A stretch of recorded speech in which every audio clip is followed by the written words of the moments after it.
আজি মই আপোনালোকলৈ লৈ আহিছো ঘৰত যদি মাখি হয় সেই মাখি কেনেকৈ দূৰ কৰিব তাৰ কাৰণে ঘৰুৱা এটা সহজ উপায়। সেই সহজ উপায়েৰে আপোনালোকে মাখি ঘৰৰ পৰা খেদিব পাৰিব। গতিকে চাওঁ বলক কি বস্তুৰে কেনে ধৰণে ঘৰৰ পৰা মাখি খেদিব পাৰি। হাই ফ্ৰেণ্ডছ, আপোনালোক সকলোকে মোৰ অসমীয়া হাউচাৰ চেনেলৰ নতুন এটা ভিডিঅ'লৈ স্বাগতম জনালো। আশা ৰাখিছো আপোনালোক সকলো ভালে আছে। আজি মই আপোনালোকলৈ লৈ আহিছো বহুত ইম্পৰ্টেণ্ট ভিডিঅ' এটা, যিটো ভিডিঅ' এই সময়ছোৱাৰ কাৰণে বহুত ইম্পৰ্টেণ্ট হ'ব আপোনালোকৰ বাবে। কাৰণ এতিয়া লাহে লাহে গৰমৰ দিন আহিছে আৰু বাৰিষাৰ ছিজন ষ্টাৰ্ট হ'বলৈ ধৰিছে আৰু এই সময়ছোৱাত বেছিকৈ গেলা পচা বাঢ়ি যায় আৰু এই গেলা পচা বাঢ়িলে আমাৰ সকলোৰে ঘৰে ঘৰে মাখি মহৰ উপদ্ৰৱ বাঢ়ে আৰু এই মাখিয়ে বাহিৰৰ লেতেৰা বীজাণু এইবোৰ আমাৰ ঘৰৰ ভিতৰলৈ কঢ়িয়াই আনে। আমাৰ ঘৰত যদি মাখি বাঢ়ে আমি আওকাণ কৰিব নালাগে, এইটো সাধাৰণ কথা বুলি ভাবিব নালাগে, কাৰণ সেই মাখিৰ ঠেংবোৰত বহুত লেতেৰা বীজাণু কঢ়িয়াই আনে আৰু সেই মাখি যদি আহি আমাৰ খোৱা খাদ্যত কেনেবাকৈ পৰে তেতিয়াহ'লে ভাবকচোন কিমান লেতেৰা বীজাণু আমাৰ খাদ্যত পৰিব পাৰে। তাৰ ফলত আমাৰ ফুড পয়জনিং হ'ব পাৰে, আমাৰ চকুৰো ইনফেকশ্যন হ'ব পাৰে, আমাৰ টাইফয়েড আদি বেমাৰো সংক্ৰমণ হ'ব পাৰে। মাখিবোৰ সাধাৰণতে লেতেৰা ঠাইতে থাকে আৰু সেই লেতেৰা ঠাইৰ পৰাই আমাৰ ঘৰলৈ আহে। সেইকাৰণে মাখিৰ পৰা বহুত বেছিকৈ বেমাৰৰ সংক্ৰমণ হয়। মাখিৰ পৰা আমি সাৱধান হ'ব লাগে। সেইকাৰণে মই আজি আপোনালোকলৈ খুব বঢ়িয়া এটা ৰেমেডি লৈ আহিছোঁ, যিটোৱে আপোনালোকে যদি ঘৰ মচে তেতিয়াহ'লে আপোনালোকৰ ঘৰৰ পৰা মাখিবোৰ দূৰ হ'ব।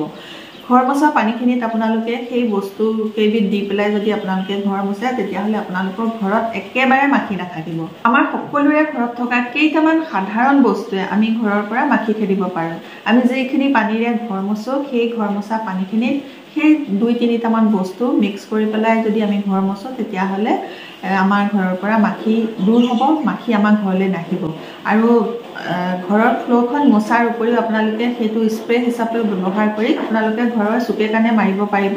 খিৰিকী দৰ্জা এইবোৰত যদি মাখি পৰি থাকে তেতিয়াহ'লে তাত স্প্ৰে কৰি দিলে সেই ঠাইলৈ আৰু মাখি নাহে। মাখি যদি থাকে তেতিয়াহ'লে সেই মাখিবোৰ গুচি যাব। আপোনালোকক মই আজি সেই ঘৰ মোচা পানীখিনিত কি বস্তু মিক্স কৰিব লাগে সেইটো দেখুৱাম এতিয়া। আপোনালোকে যদি মোৰ এই অসমীয়া হাউচাৰ চেনেলটো এতিয়ালৈকে ছাবস্ক্ৰাইব কৰি লোৱা নাই তেতিয়াহ'লে সোনকালে ছাবস্ক্ৰাইব কৰি ল'ব আৰু আপোনালোকৰ ফ্ৰেণ্ডৰ লগতো এই ভিডিঅ'টো শ্বেয়াৰ কৰিব।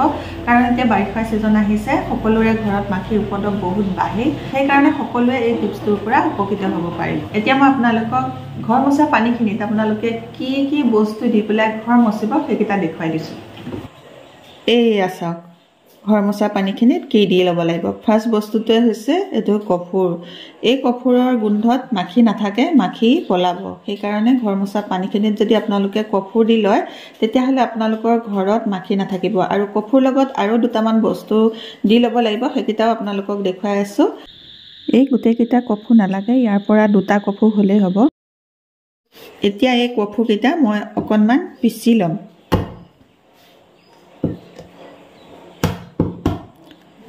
এই কফুকেইটা 2টা দিলেই হ'ব, বেছি নালাগে।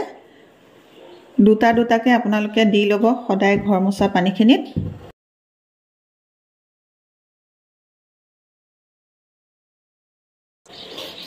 হৈ গ'ল পিচি হৈ যোৱাৰ পাছত এই খুন্দনা বাৰীডাল খুব ভালকৈ ধুব লাগিব, নহ'লে খুব গোন্ধ ওলাই থাকিব। কফুটো খুব ধুনীয়া গোন্ধাই, বহুত ধুনীয়া চেণ্ট হয়। এই টিপছটোৰে যেতিয়া আপোনালোকে ঘৰ মচিব আপোনালোকৰ ঘৰখন খুব ধুনীয়া এটা সুগন্ধ ওলাব। কাৰণ ইয়াত আছে এইটো কফুৰ। এই কফুৰৰ গোন্ধটো ইমানেই ধুনীয়া, এই গোন্ধটোত মাখিও যাব, আপোনালোকৰ ঘৰখনো ধুনীয়া গোন্ধাই থাকিব। এই কফুৰ গুড়াটো বহুত ধুনীয়া সুগন্ধ হয় আৰু এই গোন্ধটো মাখিয়ে সহ্য কৰিব নোৱাৰে। এতিয়া এইখিনি মই গুড়া কৰি ল'লোঁ। এইখিনি এচামুচৰ জোখাৰে গুড়া আৰু এই গুড়াখিনি মই এতিয়া পানীখিনিত দি ল'ম আৰু ইয়াৰ লগতে মই আৰু কেইবিধমান বস্তু দিম। কি বস্তু দিওঁ চাওঁ বলক। এইকেইটা নালাগে, পিছৰ দিনাখন আকৌ ব্যৱহাৰ কৰিব পৰা হ'ব। 2টা দিলে হৈ যাব। এই ঘৰ মোচা মপটোতে মই ঘৰ মচিবলৈ জোখমতে পানীখিনি লৈ ল'লোঁ। এতিয়া মই এই কফুৰ গুড়াখিনি এই ঘৰ মোচা পানীখিনিতে দি দিছোঁ। এচামুচৰ জোখাৰে গুড়া ল'লে হ'ব। ইয়াৰ পাছত আমাক লাগিব এটুকুৰা নেমু ইয়াতে চেপি দিব লাগিব ৰসটো। নেমু টুকুৰা লওঁতে আপোনালোকে সৰু সাইজৰ নেমু ল'লেও হ'ব, বেছি ৰস নালাগে, অলপ হ'লেই হৈ যাব। তাৰ পাছত এয়া আনিছোঁ নিমখ। নিমখটো আপোনালোকে এচামুচতকৈ অকণমান কমাই দিব, সম্পূৰ্ণ এচামুচ নালাগে। নিমখ দিয়াৰ পাছত এতিয়া দিব লাগিব অকণমান চাৰ্ফ দিব, নহ'লে যদি ডিছ ৱাশ্বাৰ আছে ডিছ ৱাশ্বাৰ দিব পাৰিব, নহ'লে শ্বেম্পু দিব পাৰিব, যিকোনো এবিধ দিলেই হ'ল। ডিছ ৱাশ্বাৰ দিলেও হ'ল বা এনেকুৱা চাৰ্ফ দিলেও হ'ল বা শ্বেম্পু দিলেও হ'ল, যিকোনো বস্তু এবিধ আপোনালোকে দি দিব। দি পেলাই এনেকৈ অলপমান ঘূৰাই ল'ব, বা এনেকুৱা যদি আপোনালোকৰ মপ নাই তেতিয়াহ'লে আপোনালোকে অকণমান লৰাই ল'ব। লৰাই লৈ পেলাই আপোনালোকে ঘৰ মচিব।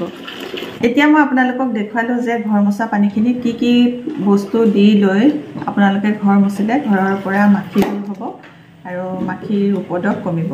ইয়াৰ উপৰিও আপোনালোকে দৰ্জা খিৰিকী বা ওপৰত বা ৱালত যদি লাগি থাকে বা চুকে কাণে মাখি লাগি থাকে তেতিয়াহ'লে আপোনালোকে সেইবোৰ দূৰ কৰিব বাবে আপোনালোকে এইকেইবিধ বস্তু পানীত গুলি ল'ব। লৈ পেলাই আপোনালোকে স্প্ৰে বটলত ভৰাই ল'ব, লাহে লাহে স্প্ৰে কৰিব।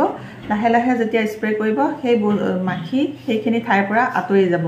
আৰু আপোনালোকৰ ঘৰত যদি স্প্ৰে বটল নাই তেতিয়াহ'লে আপোনালোকে হাতেৰে ছটিয়াই দিলেও হৈ যাব।